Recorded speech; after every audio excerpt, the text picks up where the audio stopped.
All right, today we're going to be talking about 3 equipment mistakes that you might be making with your clubs and how it can affect your game. So number 1, we're talking about lie angle. Now, most people know about lie angle. If you've been to a fitting for irons, things like that, you know about lie angle. A lot of people maybe don't understand what's really important when it comes to lie angle. I think a lot of people have this idea still that lie angle is important because if the lie is, say, too flat, then the toe digs into the ground when you come into the ball, or if it's too upright, the heel does. That's not really what matters when it comes to lie angle.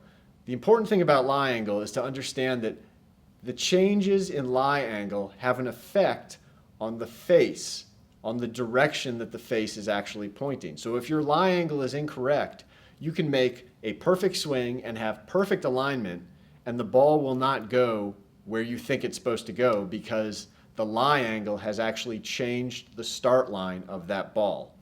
Now, that being said, specifically what I'm going to be talking about in this video is lie angle with your wedges. So I'm going to show you real quick what can happen. I've got a 50-degree wedge here. Say I hit it around 110 yards.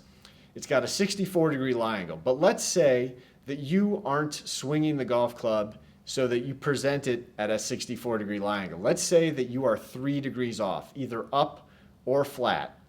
What happens when we start changing that lie angle? And what you're going to see here is the direction that the face is pointing is going to change. So when we move all the way to 3 degrees off, what you see is we've now changed the direction of the face between 2 and 3 degrees. Now, what does that actually mean when you get out on the golf course? Well, again, if I hit this 110 yards and I'm 3 degrees off on my lie angle, basically what I'm going to see is somewhere in the 12 to 15 foot off line range. So again, everything else perfect, perfect alignment, perfect swing, 15 feet to the left or the right because the lie angle wasn't correct. Now again, this is wedge specific here. You want this for all your clubs really, but it's most important with the wedges because the more loft you have on a golf club, the more the lie angle is going to affect that direction. So definitely either get a Sharpie and do a ball line check yourself or go to a fitter or a good club builder and have them look at your clubs, have them watch you hit some balls and see what your lie angle is doing, what it needs to be adjusted to make sure that your wedges specifically are going to be as accurate as possible. Okay, equipment mistake number 2, we're talking about grip size. Now, most people, I would hope, sort of understand this, but it's amazing still to me how many people I see who've got clubs that are extended, half-inch, inch over standard, larger than average people playing just the standard size grips, not paying attention to maybe a larger grip would be helpful. So, number 2, tip. Pay attention to grip size. Don't let it be an afterthought. The grip is your only connection to the golf club, so you want it to be right. Very simply, just as a starting point, remember, when you grip a golf club, if you're a right-handed golfer, your left hand should have it so that your 2 middle fingers are just kind of touching up against the back of your thumb here.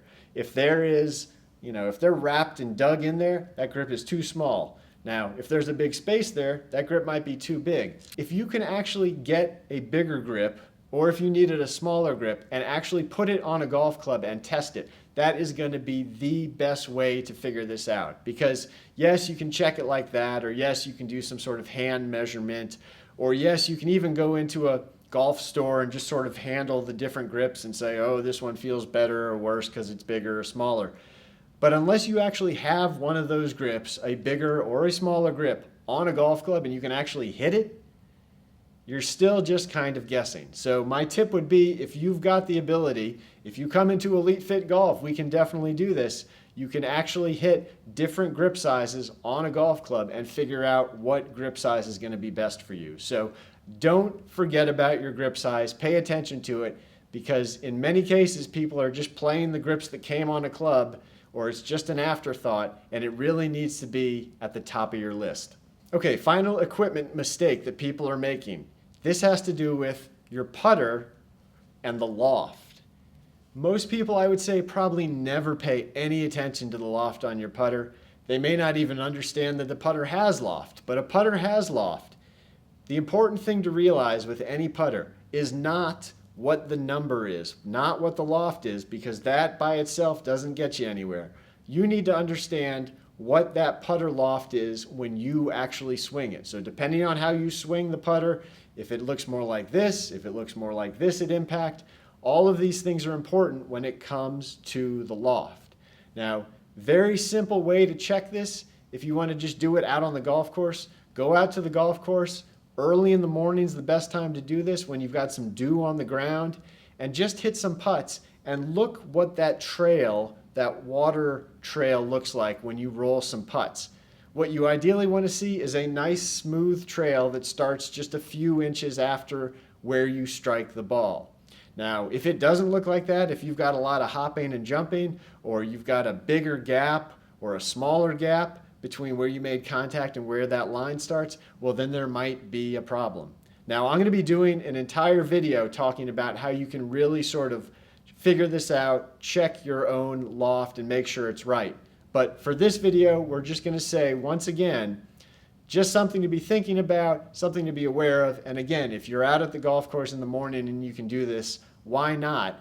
Check and make sure your putter loft is doing what it's supposed to be doing, because if it's got too much or not enough loft, it can affect direction and it can affect distance, and that means worse putting.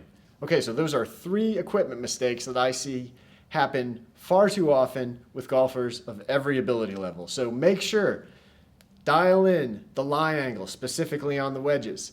Don't forget about grip size. Don't forget about those grips. They are important.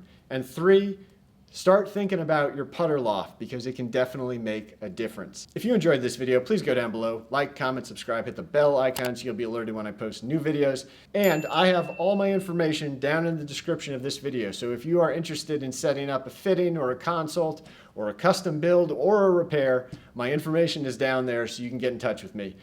Hope you have a wonderful day. We will see you next time. Take care.